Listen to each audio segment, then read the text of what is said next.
We're talking about materialism, the idea that our mental life emerges from our physical brain. If you're listening closely, if you're thinking about this, I hope you acknowledge that this is an odd and unnatural view. I don't accept you to believe it, at least not at first. And in fact, for the most part, people are far more attracted to the doctrine called dualism. Dualism is an idea that's been found in just about every religion and every philosophy.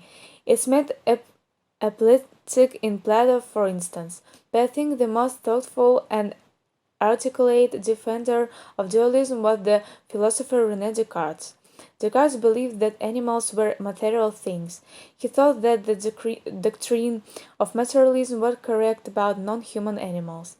But humans are different. Descartes are good. For humans, there's duality. We pose two sorts of things. We're composed of two sorts of things. We're in part material, but we're also in part spiritual, separate, mental, psychological. In some way, that does reduce to the material. He made two arguments for this, and they're both reasonably good arguments, at least quite persuasive at his time, and have persuaded many people and continue to persuade many people.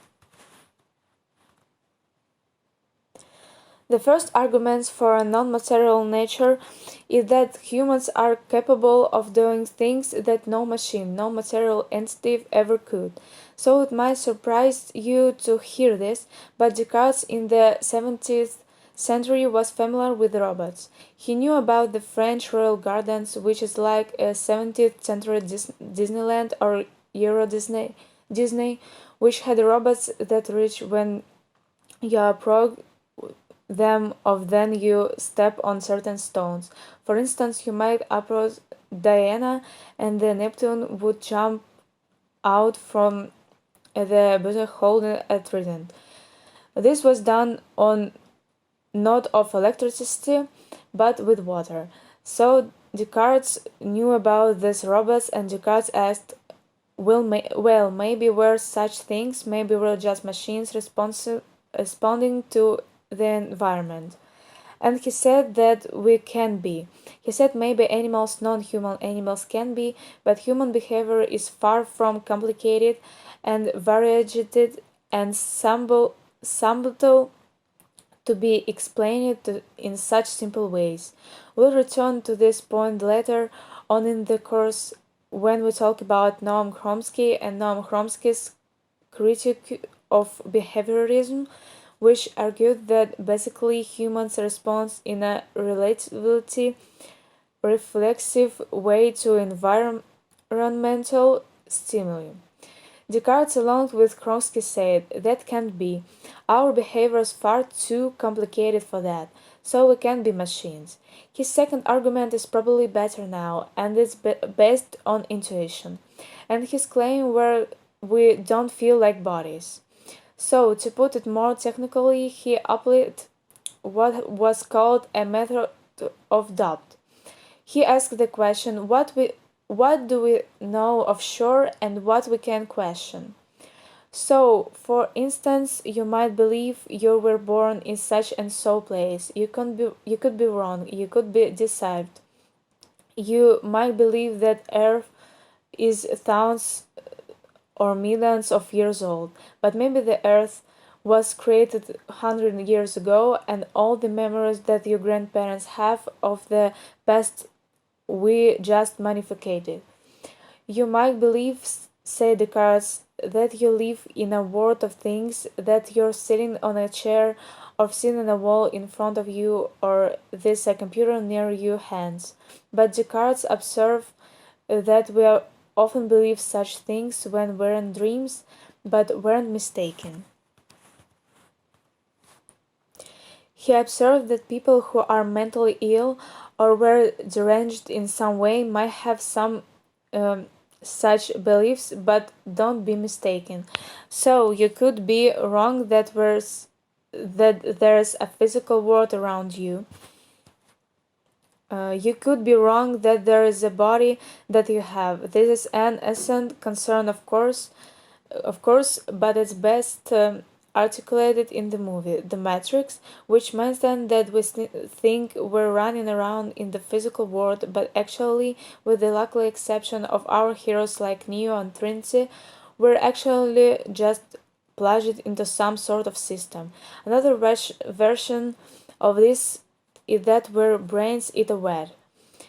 If you were a brain, just the brain sitting in a web with electrical vibes simulating your experiences, you couldn't help.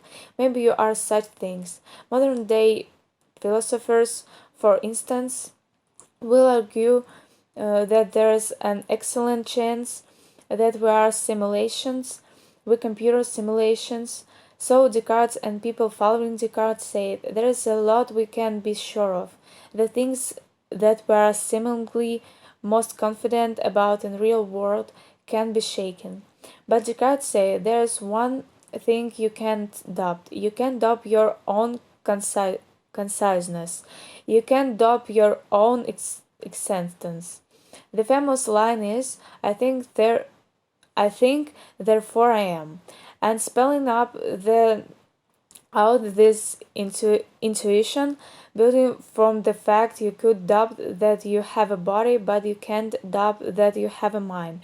Descartes wrote, I knew that I was a substance, the whole essence of nature, of which is to think, and that for its existence there is no need of any place, nor does it depend in the material things. That is so say the soul by which I am what I am is entirely distinct from body. So that's a philosophical case for dualism. But as I said, dualism is also emerged out of common sense. Think about how you describe your body. You describe your body as if you post it, my arm, my heart, my body, my brain, as if it's something separate from you that you have, or consider your intuitions about personal identity. So typically, as people age, their consciousness follows the body.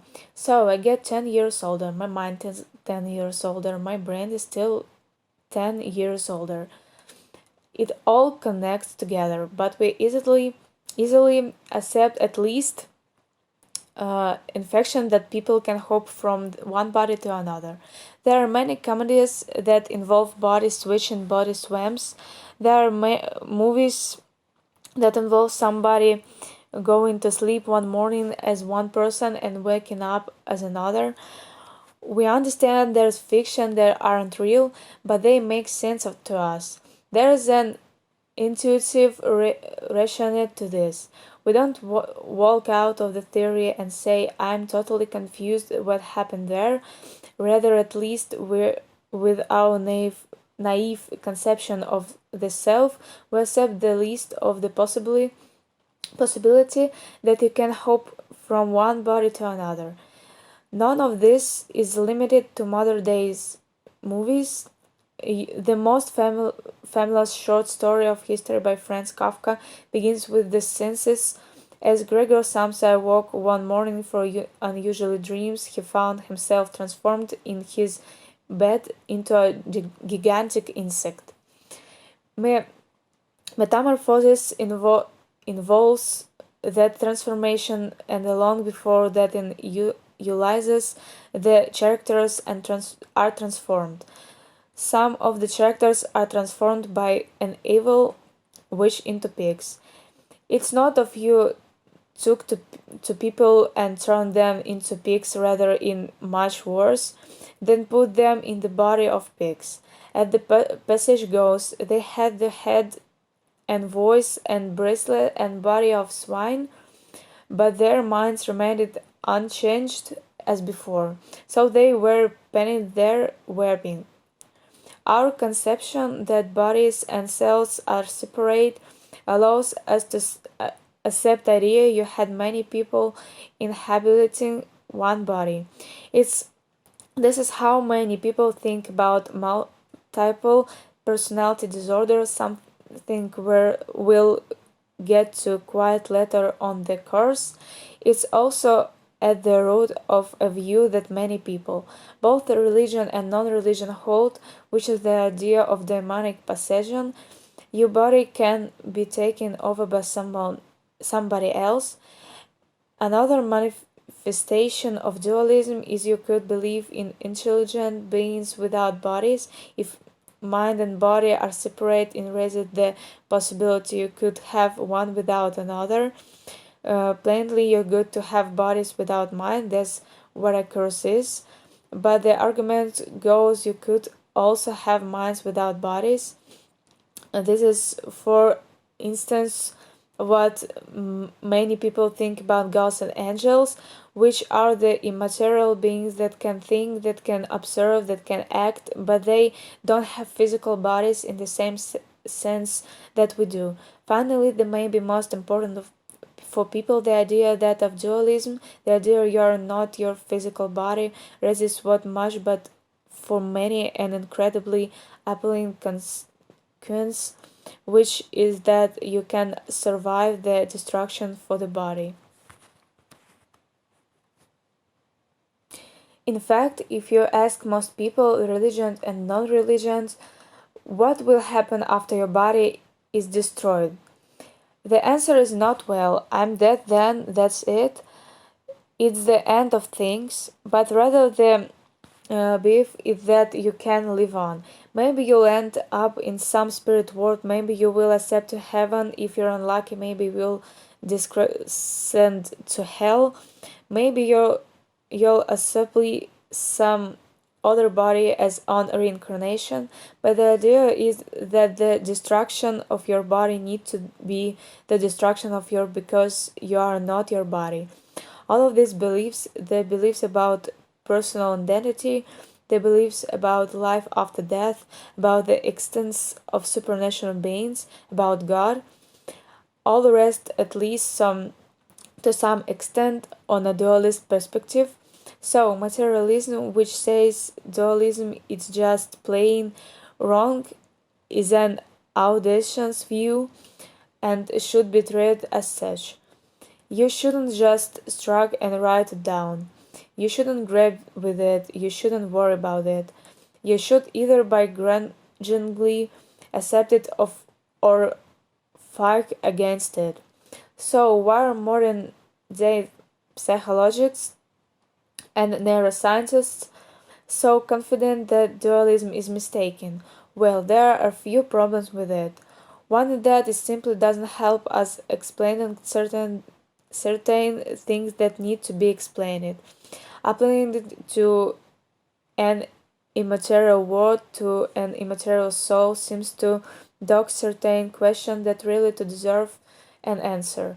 So thorough this course will ask questions like how do we learn language, what do we find sexually attractive, how does memory work. These are questions about ourselves, about our minds. To say, oh, it all happens some immaterial realm, leaves us hopeless when it comes to answering them. The second concern is that at the time Descartes was correct to infer from the limitations of material things, physical things, that we probably are not physical things, but by now we have a much better understanding what physical things can do, which makes it entirely possible for many of us that we are said things. So I'm thinking, for instance, of computers and robots. For Descartes, the idea that a physical thing can do something as complicated as play a game of chess would seem ludicrous. But now, of course, we know that physical things, and if you're looking at a computer, you're looking at such a physical thing, can do exactly that. They can understand language, they could recognize objects, they could store things in memory, they can make influence, and so on. Now, for some of these things, they don't do it anywhere near as well as people do. So we talk about language development. For instance, we see that a 2-year-old child use and understand language better than any computer around. So we need to bear that in mind. But still, it's not no longer nuts to say that physical things can do all of the rich and psychologically diverse and psychologically complicated things that people do. Which means that we have take seriously the claim that we are in fact such physical thing. The final consideration is that their thermidors evidence that the brain is in fact the roots of mental life. So put aside all the physical abstract argument, there's just tons of direct evidence to some extent that direct evidence has always been there. You don't have to be born in the 20th or 21st century to appreciate that getting hit in the head could affect your consciousness and your memory. You appreciate that diseases like syphilis can lead to disruption of the will and of consciousness. Alzheimer's can rob you of your rationality. That coffee and alcohol can inflame the passions. It just is so evident in everyday life that as physical events that affect the brain can affect ourselves, suggesting that at the very least our mental life is intimately connected to the brain. Over recent years, something else has happened, which is we've developed technologies that allow us to look directly into the brain. Look at the brain activations and infer from patterns of the brain activation what people are thinking. So very credibly, you can put somebody into a scanner and fMRI scanner, and you could tell whether or not are thinking about language or music or sex. And the technology is increasing. There is such a point that is not implausible that for some of you, by the time you're listening to this, we can put a sleeping person under fMRI scanner and know for neural patterns of neural feelings, know what they're dreaming. All of this, I think, is very difficult to keep this in mind and hold on to the view of dualism. I think materialism, however uncomfortable, however unpalatable, is a view that the sense forced us to adopt.